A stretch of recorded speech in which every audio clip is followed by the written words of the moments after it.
ಎಲ್ಲರಿಗೂ ನಮಸ್ಕಾರ. Study studios YouTube ಚಾನಲ್ಗೆ ಮತ್ತೆ ಸ್ವಾಗತ.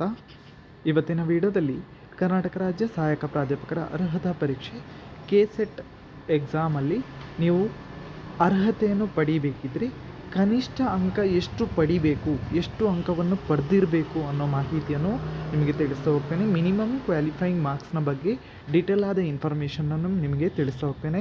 ವಿಡಿಯೋವನ್ನು ಸ್ಕಿಪ್ ಮಾಡದೆ ಪೂರ್ತಿಯಾಗಿ ನೋಡಿ. ಹಾಗೆಯೇ ಇದುವರೆಗೆ ಯಾರು ನಮ್ಮ ಚಾನಲನ್ನು ಸಬ್ಸ್ಕ್ರೈಬ್ ಮಾಡದೆ ವಿಡಿಯೋ ನೋಡ್ತಿದ್ದೀರಾ, ದಯವಿಟ್ಟು ನಮ್ಮ ಚಾನಲ್ಗೆ ಸಬ್ಸ್ಕ್ರೈಬ್ ಆಗಿ KCETನ ಎಲ್ಲ ಅಪ್ಡೇಟ್ಸ್ ಮಾಹಿತಿಗಳನ್ನು ನಿಮಗೆ ತಿಳಿಸ್ತಾ ಹೋಗ್ತೇನೆ. ಹಾಗೆಯೇ ನೀವು ಸಬ್ಸ್ಕ್ರೈಬ್ ಮಾಡೋದ್ರಿಂದ ನಿಮಗೆ ನೋಟಿಫಿಕೇಷನ್ ಮೂಲಕ ನಮ್ಮ ಇನ್ಫಾರ್ಮೇಷನ್ ನಿಮಗೆ ಸಿಗುತ್ತೆ. ಸೊ ಅದಕ್ಕೋಸ್ಕರ ದಯವಿಟ್ಟು ಸಬ್ಸ್ಕ್ರೈಬ್ ಮಾಡಿ, ನಮ್ಮ ಚಾನಲ್ಗೆ ದಯವಿಟ್ಟು ಸಬ್ಸ್ಕ್ರೈಬ್ ಆಗಿ. ಬನ್ನಿ ಇವತ್ತಿನ ವೀಡಿಯೋವನ್ನು ಶುರು ಮಾಡೋಣ.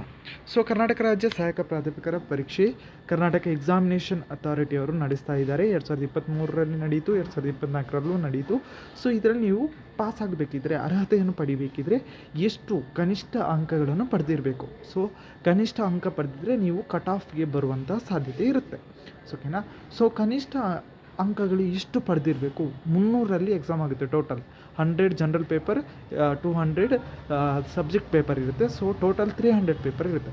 ಸೊ ಇಲ್ಲಿ ನೀವು ಎಷ್ಟು ಅಂಕಗಳನ್ನು ಪಡೆದಿರಬೇಕು. ಒಂದು ಪೇಪರಲ್ಲಿ ಕಡಿಮೆ ಮಂದಿ ಇನ್ನೊಂದು ಪೇಪರಲ್ಲಿ ಜಾಸ್ತಿ ತೆಗೆದಿದ್ರೆ ಪಾಸ್ ಆಗ್ತೀರಾ, ಅಥವಾ ಎರಡೂ ಪೇಪರಲ್ಲಿ ನೀವು ಇಷ್ಟು ಮಿನಿಮಮ್ ಕ್ವಾಲಿಫೈಯಿಂಗ್ ಮಾರ್ಕ್ಸ್ ತೊಗೊಂಡಿರಬೇಕಾ, ಅಥವಾ ಎಷ್ಟು ಯಾವುದರಲ್ಲಿ ಹೆಚ್ಚು ಮಾರ್ಕ್ಸ್ ಬಂದರೆ ಒಂದರಲ್ಲಿ 150 ತೊಗೊಂಡು ಇನ್ನೊಂದರಲ್ಲಿ 25 ತೊಗೊಂಡ್ರೆ ಪಾಸ್ ಆಗುತ್ತಾ, ಅಥವಾ ಒಂದು ಜನರಲ್ ಪೇಪರಲ್ಲಿ ಕಡಿಮೆ ಅಂಕ, ತುಂಬ ಕಡಿಮೆ ಅಂಕ ತೊಗೊಂಡು ಒಂದು 10-15 ಅಂಕ ತೊಗೊಂಡು ಇನ್ನೊಂದು ಸಬ್ಜೆಕ್ಟಲ್ಲಿ ತುಂಬ ಒಳ್ಳೆಯ ಅಂಕ ತೊಗೊಂಡ್ರೆ ಪಾಸ್ ಆಗುತ್ತಾ ಅನ್ನೋ ಮಾಹಿತಿಯನ್ನು ನಿಮಗೆ ತಿಳಿಸ್ತಾ ಹೋಗ್ತೇನೆ. ಎರಡೂ ಪೇಪರ್ ಬರ್ದಿರಬೇಕಾ ಅಥವಾ ಬರ್ದಿರಬಾರ್ದಾ, ಯಾವುದನ್ನು ಕನ್ಸಿಡರ್ ಮಾಡ್ತಾರೆ, ಯಾವ ರೀತಿ ಅಂಕವನ್ನು ಇಲ್ಲಿ ಪರಿಗಣಿಸ್ತಾರೆ ಅನ್ನೋದನ್ನು ನಿಮಗೆ ತಿಳಿಸ್ತಾ ಹೋಗ್ತೇನೆ. ಇಲ್ಲಿ ಮೇಯ್ನಾಗಿ ಮಿನಿಮಮ್ ಕ್ವಾಲಿಫೈಯಿಂಗ್ ಮಾರ್ಕ್ಸ್ ಎಷ್ಟು ಅನ್ನೋದನ್ನು ನಿಮಗೆ ತಿಳಿಸ್ತಾ ಹೋಗ್ತೇನೆ. ಬನ್ನಿ ಇವತ್ತಿನ ವಿಡಿಯೋವನ್ನು ಶುರು ಮಾಡೋಣ. ಸೊ ಕರ್ನಾಟಕ ರಾಜ್ಯ ಸಹಾಯಕ ಪ್ರಾಧ್ಯಾಪಕರ ಅರ್ಹತಾ ಪರೀಕ್ಷೆಯಲ್ಲಿ ಅರ್ಹತೆ ಪಡಿಬೇಕಿದ್ರೆ ಈ ಕೆಳಕಂಡಂತೆ UGC ಮಾರ್ಗಸೂಚಿಗಳಂತೆ ಪರಿಗಣಿಸಬೇಕು. ಸಹಾಯಕ ಪ್ರಾಧ್ಯಾಪಕರ ಅರ್ಹತೆಗಾಗಿ ಅಭ್ಯರ್ಥಿಗಳು ಪೇಪರ್ 1 ಮತ್ತು ಪೇಪರ್ 2ರ ಪತ್ರಿಕೆಗಳ ಒಟ್ಟು ಅಂಕಗಳಲ್ಲಿ ಕೆಳಗೆ ನಿರ್ದಿಷ್ಟಪಡಿಸಿದ ಕನಿಷ್ಠ ಅಂಕಗಳನ್ನು ಪಡೆದಿರಬೇಕು. ಅಂದರೆ ನೀವು ಎರಡೂ ಪೇಪರನ್ನು ಬರೆದಿರಬೇಕು. ಜನರಲ್ ಪೇಪರ್ ಬರೆದಿರಬೇಕು, ಸಬ್ಜೆಕ್ಟ್ ಪೇಪರ್, ಎರಡೂ ಪೇಪರ್ ಬರೆದಿದ್ರೆ ಮಾತ್ರ ಇಲ್ಲಿ ಕನ್ಸಿಡರ್ ಆಗುತ್ತೆ, ಇಲ್ಲಾಂದರೆ ಕನ್ಸಿಡರ್ ಆಗಲ್ಲ. ಸೊ ಮೇಯ್ನಾಗಿ ಎರಡೂ ಪೇಪರ್ ಬರೆದಿರಬೇಕು. ಸೊ ಎರಡು ಪೇಪರಲ್ಲಿ ನಾನು 2 ಪೇಪರ್ ಬರೆದಿದ್ದೀನಿ. ಅದರಲ್ಲಿ ಇವಾಗ ಕಡಿಮೆ ಬಂದಿದೆ, ಒಂದು ಪೇಪರಲ್ಲಿ ಕಡಿಮೆ ಬಂದಿದೆ, ಒಂದು ಪೇಪರಲ್ಲಿ ಜಾಸ್ತಿ ಬಂದಿದೆ, ಒಂದರಲ್ಲಿ ಕಡಿಮೆ ಬಂದಿದೆ, ಇನ್ನೊಂದರಲ್ಲಿ ಜಾಸ್ತಿ ಬಂದಿದೆ. ಆ ಥರ ಇಲ್ಲಿ ಕ್ಯಾಲ್ಕುಲೇಷನ್ ಇಲ್ಲ. ಟೋಟಲ್ 300ಅಲ್ಲಿ ನಿಮಗೆ ಕ್ವಾಲಿಫಿಕೇಷನನ್ನು ಕೊಡ್ತಾರೆ. ಓಕೆನಾ. ಸೊ ಟೋಟಲ್ 300ಅಲ್ಲಿ ಇಲ್ಲಿ ಕ್ಯಾಲ್ಕುಲೇಷನ್ ಮಾಡ್ತಾರೆ. 100ಅಲ್ಲಿ ಬೇರೆ, 200ಅಲ್ಲಿ ಬೇರೆ ಅಂತ ಕ್ಯಾಲ್ಕುಲೇಷನ್ ಮಾಡಲ್ಲ. ಟೋಟಲ್ 300ಅಲ್ಲಿ ಪೇಪರ್ 1 ಆ್ಯಂಡ್ ಪೇಪರ್ 2 ಎರಡನ್ನೂ ಸೇರಿಸಿ ಇಲ್ಲಿ ಅಂಕಗಳನ್ನು ಪರಿಗಣಿಸ್ತಾರೆ. ಓಕೆನಾ. ಸೊ ಇಲ್ಲಿ ನೋಡಿ, ಕೆಟಗರಿ ನೋಡಿ, ಜನರಲ್ ಹಾಗೆಯೇ ಬೇರೆ ಕೆಟಗರಿಯವರಿಗೆ ಇಲ್ಲಿ ಇನ್ಫಾರ್ಮೇಷನ್ ಕೊಟ್ಟಿದ್ದಾರೆ. So minimum marks to be obtained, ನೀವು ಕ್ವಾಲಿಫೈ ಆಗಬೇಕಿದ್ರೆ, ಅರ್ಹತೆ ಪಡಿಬೇಕಿದ್ರೆ ಇಷ್ಟು ಕನಿಷ್ಠ ಅಂಕಗಳನ್ನು ಪಡೆದಿರಬೇಕು. ಇದೇ ಫೈನಲ್ ಅಲ್ಲ, ಮತ್ತೆ ಒಂದು ಪ್ರೊಸೀಜರ್ ಇದೆ, 6% ಕ್ರೈಟೀರಿಯಾ ಇದೆ, ಅದು ಬೇರೆ.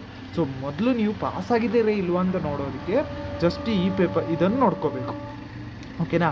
ಜನರಲಲ್ಲಿ ನೀವು ಎರಡೂ ಪತ್ರಿಕೆಗಳಲ್ಲಿ ಸೇರಿ 40% ಅಂಕಗಳನ್ನು ಪಡೆದಿರಬೇಕು. ಸೊ 300ಅಲ್ಲಿ 40% ಅಂಕಗಳನ್ನು ಪಡೆದಿರಬೇಕು. ಅಂದರೆ 40% ಅಂದರೆ ಎಷ್ಟಾಗುತ್ತೆ, 300ಅಲ್ಲಿ 40% 120 ಮಾರ್ಕ್ಸ್ ಬರುತ್ತೆ.